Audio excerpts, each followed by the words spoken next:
Muy buenas tardes, estimado profesor y compañeros. Para la materia de meteorología marina me ha correspondido hacer una breve exposición sobre el tema de presión atmosférica.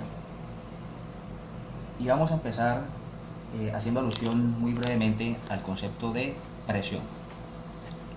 Bueno, en términos matemáticos, la presión se define como la fuerza aplicada sobre un punto sobre el área de ese punto, ¿sí? Para explicar esto de forma más, la forma más sencilla de explicar este concepto es a través de el ejemplo de un cuchillo afilado y un cuchillo sin filo, como lo tenemos en esta gráfica que se encuentra acá. Nosotros observamos aquí en este punto de que el área de contacto de este cuchillo sobre esta superficie es mucho menor que el área de contacto de un cuchillo sin filo, ¿cierto? Entonces, de manera consecuente, si nosotros imprimimos una fuerza igual en este que en este y variamos el denominador acá, a medida que este denominador se va haciendo más pequeño, pues el resultado de esta operación se va haciendo mucho más grande. Lo cual, si nosotros aplicamos aquí una fuerza, por decir algo, de 2 newtons acá y 2 newtons acá, tenemos 2 newtons sobre la superficie esa que es menor, pongamos que sea 0.5 milímetros cuadrados, va a dar 2 sobre 0.5, esto nos da una presión de 4 newtons sobre milímetros cuadrados. Y si nosotros hacemos el mismo ejercicio con este ejemplo de acá, tenemos que fuerza, que es 2 newtons, sobre, pongamos, un área de 1 milímetro cuadrado, más grande que 0.5. 2 sobre 1 milímetro cuadrado nos da una presión de 2 newtons por milímetro cuadrado. No lo vamos a enfocar en las unidades, solamente quiero que comparemos los resultados para demostrar matemáticamente de que a menor área de contacto y una misma fuerza, la presión aumenta, ¿sí? Bueno, otra de las aplicaciones de la presión la tenemos acá en esta gráfica, que es el elevador hidráulico o la prensa hidráulica, de igual forma, ¿sí? Bueno, este ejercicio en la página donde lo encontramos nos decía de que este carro pesa 1000 newtons, es decir, 1000 kilogramos por metro sobre segundo cuadrado, una tonelada, digámoslo así.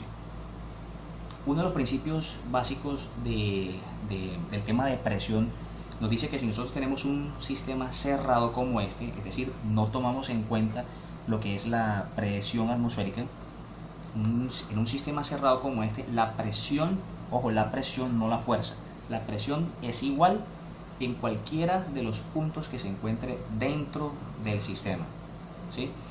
Y nos pone el ejercicio de que tenemos que hallar qué fuerza tenemos que imprimir aquí para poder levantar este carro.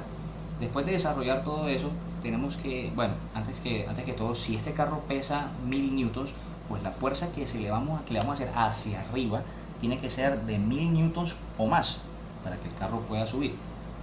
Y después de resolver el ejercicio nos damos cuenta de que esta fuerza que tenemos que imprimir aquí es de apenas 63 newtons, ¿sí? Ese es el principio por el cual se fundamenta mucha de la maquinaria que el hombre ha construido, ¿cierto? Esa posibilidad de nosotros multiplicar esa fuerza a través de los principios de presión. Bien, y acá en esta gráfica tenemos la explicación, la demostración o la ilustración como tal de la presión hidrostática, que es la que más se acerca al concepto de presión atmosférica, que es lo que vamos a ver durante esta charla, ¿no?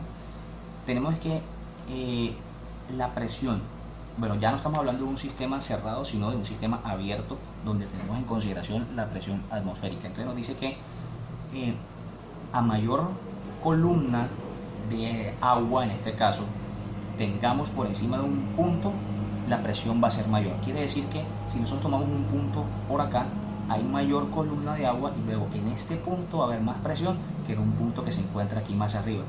Y eso lo podemos observar aquí en esta gráfica. Vemos que estas flechitas, estos vectores de fuerza como tal, o de presión, digamos, de fuerza, digámoslo así, son mayores aquí abajo. Obviamente, pues en este punto tenemos una mayor columna de agua. No importa que la esfera se encuentre por encima, porque la presión en un punto digamos, es ejercida en todos los ángulos hacia ese mismo punto, ¿sí? Entonces, sin importar de que encima de este punto haya una esfera, este punto recibe la misma presión hidrostática que un punto acá, que esté a la misma altura, ¿sí? Básicamente eso.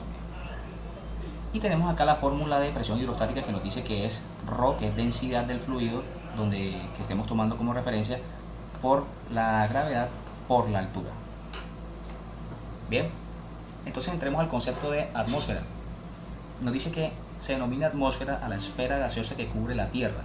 Se presenta como una mezcla de aire, humo, vapor de agua, polvo y partículas radioactivas que no tienen sabor, olor ni color. Y nos presenta esta gráfica pues las partes de la atmósfera. Esta que se encuentra aquí, la más baja, que es la que está en contacto directo con la Tierra, con nosotros, se denomina troposfera, y esa es la que vamos a estudiar porque esa es donde se presentan todos los fenómenos meteorológicos que son objeto de estudio de la ciencia. Luego de esto tenemos la estratosfera, que va aproximadamente hasta los 11 kilómetros. Estamos hablando de la altura a la cual realizan sus vuelos los aviones comerciales. Y luego vienen otras como la mesósfera, termósfera o ionosfera y la exósfera. Bien, listo. Nosotros normalmente tendemos a tener el concepto de atmósfera como una esfera perfecta y cerrada, ¿cierto? Entonces, para, digamos, desmentir ese concepto, esa idea que tenemos nosotros, les presento esta fotografía que está acá, una fotografía espacial. Aquí observamos de que el borde de la atmósfera como tal es más bien difuminado. Esto ocurre porque la atmósfera, a medida que nosotros nos separamos del centro de la Tierra, va perdiendo densidad, se va haciendo menos densa, ¿sí? Y si bien aquí nosotros observamos este borde exterior de la atmósfera como una esfera casi perfecta, en realidad no lo es. Tiene altibajos, es decir, que esta línea no viene como tal así, sino que puede ir más o menos así, de esta forma, de forma bastante irregular, como se lo voy a mostrar en una imagen más adelante. Y aquí tenemos, ya vamos a entrar directamente a lo que es el concepto de presión atmosférica. Entonces nos dice que el aire y consecuentemente nuestra atmósfera tienen un peso. Este peso disminuye a medida que subimos en la atmósfera. Cuando la gravedad actúa sobre ella, el aire ejerce una fuerza sobre la Tierra llamada presión. Y lo observamos acá. Observemos este pequeño gráfico que tenemos, donde observamos una persona que se encuentra al nivel del mar y otra que se encuentra en una cima de una montaña. Y nos muestra aquí perfectamente claro de que la columna de aire que se encuentra por encima de esta persona que está cerca del nivel del mar es mucho mayor que la que está en una montaña. Luego, ¿dónde va a haber mayor presión atmosférica? Pues en esta, ¿cierto? Sin embargo, aquí esta gráfica nos muestra el límite exterior de la atmósfera como una línea recta perfecta, ¿sí? Entonces nos remitimos a este dibujo que se encuentra acá, donde observamos de que, bueno, nos muestra como tal de que es siempre bastante irregular. Tiene sus zonas delgadas, como esta que está aquí, y tiene sus zonas bastante anchas, como esta que está acá. Luego, entonces, en esta zona que se encuentra aquí, puede que la presión sea menor o puede que sea mayor, y aquí menor o menor, dependiendo no solo de la altura, sino de la densidad del aire. Entonces, pongamos el ejemplo. Nos remitimos nuevamente a esta gráfica. Aquí puede haber una mayor, él puede estar en una altitud más baja que este, ¿cierto? Pero qué tal que de pronto este límite exterior de la atmósfera no sea así, sino que sea más o menos así, ¿cierto? En este caso, la columna de aire sobre esta persona va a ser igual que la columna de aire sobre esta otra, y la presión atmosférica va a ser la misma, ¿sí?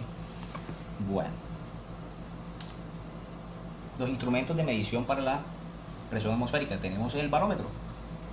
Básicamente este es un barómetro moderno, náutico, y acá es el experimento que realizó la persona que descubrió como tal el tema o exploró el tema de presión atmosférica, que fue el señor Torricelli. Este señor pues no quería diseñar un barómetro como tal, sino que él, a través de este experimento, descubrió que efectivamente el aire tenía peso y que ejercía una presión sobre los cuerpos que se encontraban al nivel de la Tierra. Esto es mercurio.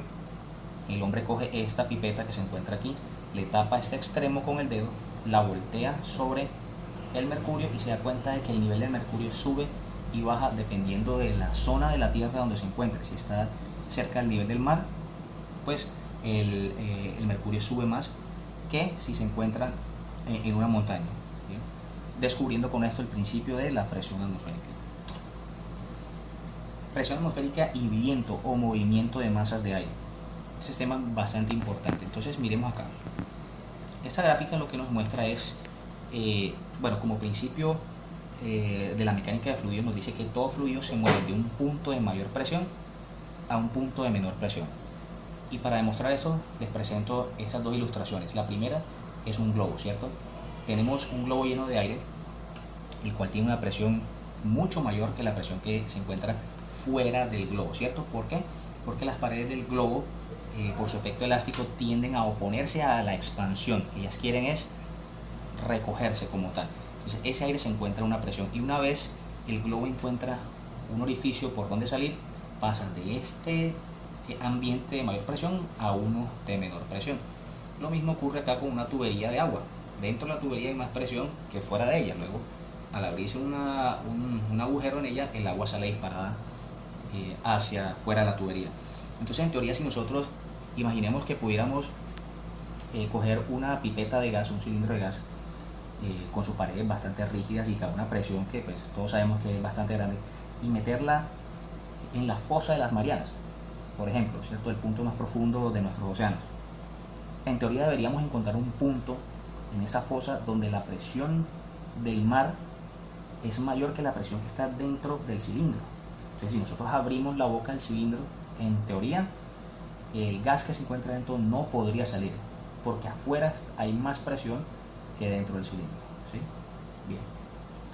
Con ese mismo principio entonces describimos lo que son los movimientos de las masas de aire. Y aquí les presentamos entonces un punto donde tenemos alta presión y un punto donde tenemos baja presión. Y siguiendo el mismo principio de la mecánica de fluidos, entonces tenemos que el aire se mueve de los puntos de alta hacia los puntos de baja, de esta forma circular. Nunca vamos a encontrar en la naturaleza algo que se mueva totalmente en forma recta. Entonces, haciendo giros, el aire se desplaza de acá y pasa a los centros de baja presión, y van subiendo en forma de espiral. A medida que suben, se enfrían, llegan a esta zona de divergencia y se regresan y buscan otros puntos de menor presión, ¿cierto? Hasta esa parte que es zonas de convergencia, y vuelve y se repite el ciclo. Bajan hasta el punto de alta y llegan hasta el punto de baja nuevamente, formando lo que son celdas, se le conoce. Más adelante lo vamos a ver. Patrón de circulación atmosférica. Entonces, en esta gráfica vemos más o menos cómo se distribuyen los centros de presión normalmente en nuestro planeta. Y observamos este cinturón que está acá, que siempre está con zonas de alta presión, y este por acá que se encuentran con zonas también de alta presión. Esta es la alta de los Azores, la baja siberiana, ¿sí? Y aquí en este centro, donde está esta línea, tenemos lo que es la zona de convergencia intertropical. Esta zona de convergencia intertropical es una zona de bajas presiones, como también lo vemos acá, la LD, low. Entonces tenemos esta zona de bajas presiones. Si tenemos alta por acá y baja aquí, las masas de aire se mueven de la alta hacia la baja. Y lo mismo de este lado, de la alta hacia la baja. Convergen las masas de aire, generando aquí zonas de baja presión. Eso nos muestra mejor lo que les acabo de explicar: el viento o las masas de aire moviéndose en las zonas de baja. Esta celda que observamos acá son las celdas que les hablaba en la diapositiva anterior.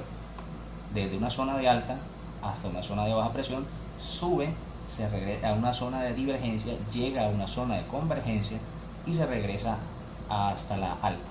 Bien, repitiendo el ciclo.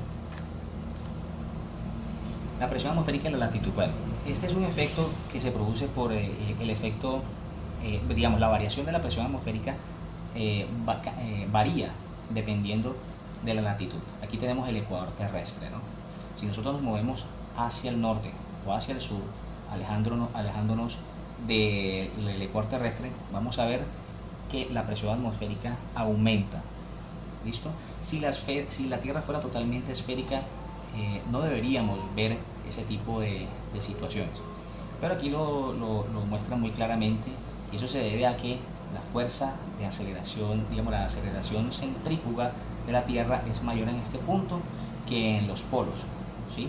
Luego, esa fuerza centrífuga va en contravía a la fuerza de gravedad, generando una disminución como la vemos acá, 9.7 metros sobre segundos cuadrados en el Ecuador y 9.8 metros sobre segundos cuadrados en los polos. De esa forma, al haber más fuerza centrífuga aquí que acá, la presión atmosférica disminuye cerca del Ecuador y aumenta cuando se tiende hacia los polos. Otro de los efectos de la presión atmosférica lo observamos en el nivel del mar. Esto es una fotografía de uno de los muelles de una ciudad costera de Miami, de la Florida, durante el huracán Irma. ¿Qué sucedió acá? Resulta que el huracán Irma, que alcanzó una presión atmosférica de 910, 911 aproximadamente, en el ojo del huracán se genera un centro de baja presión, ¿cierto? Hay mucho ascenso de masas de aire en ese centro del huracán. Entonces, ese efecto de disminución de la presión atmosférica hace un efecto de succión sobre la masa de agua, ¿cierto? Haciendo como recogiendo toda el agua hacia ese ojo del huracán y haciendo que se forme un aumento del nivel del mar ahí en ese punto, ¿sí? Obviamente, pues al subir el nivel del mar aquí en este punto, seca otras zonas de la playa, ¿sí? Y esto fue lo que ocurrió. Es un fenómeno real y de hecho se puede hacer seguimiento del aumento del nivel del mar basado en la presión atmosférica por medios satelitales. Y finalmente les presento acá pues, lo que ya nosotros de pronto hemos visto, que son un mapa meteorológico, ¿no? Utilizado mucho en navegación. Nos muestra zonas de bajas presiones, zonas de altas presiones y las líneas isóbaras, que ya sabemos que son líneas que nos unen puntos de igual presión atmosférica, ¿no? Y viendo pues este mapa ya nosotros podríamos muy a grosso modo definir de que las masas de aire se van a mover desde los centros de alta presión hacia los centros de baja presión, que normalmente nosotros asociamos con mal tiempo, lluvias, temporales, etc. Y eso ha sido toda la presentación con respecto al tema de presión barométrica, de presión atmosférica. Tenía como objetivo darnos una pequeña idea acerca del tema, no profundizar mucho. Muchas gracias por su atención.